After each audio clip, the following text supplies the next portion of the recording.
Okay, Martin Rowe, this is a video to explain what we need to do to each of the manifold ports. So, we need to put a valve on the flow and return on each manifold, shown in red here, and we're going to start with the garage. So the garage is okay because it has this flow and return already, even though yeah, and actually they've got decent valves there, so we're okay on the garage with flow and returns. But on the garage manifold we'd like to get two automatic bleeders and put them on here instead of the our automatic air vents instead of these two bleeders, and we're okay for a pressure gauge there. Okay, moving into the manifold in the utility room, and again we're going to need some valves on there. We want a valve on the flow and the return as shown there, and then a second valve on the return, maybe about a couple of feet away, to allow us to add in a pump later without actually having to drain down. So there's the flow and return on the utility room manifold, so we want a valve there on the flow and maybe another valve down there to leave us some room to put on a pump, and a valve somewhere there on the return pipe as well. That's the utility room manifold. Then the one at the end of the corridor, we need, actually on that one we need to replace the two, on the utility room we need to replace the two air vents there too, with two automatic air vents or air separators.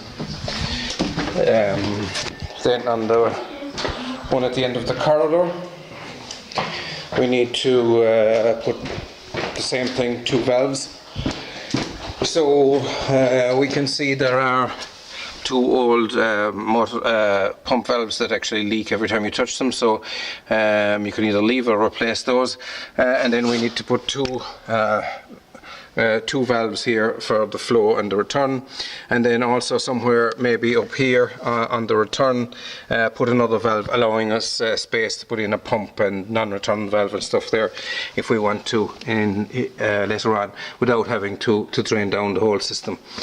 And again we need two air vents here, two automatic air vents, and also somewhere on this we need to put a pressure gauge, so that you might need to put a T-piece and reduce it down to get a 1/2 inch pressure gauge on the pipe there, or I don't think there's any port available there.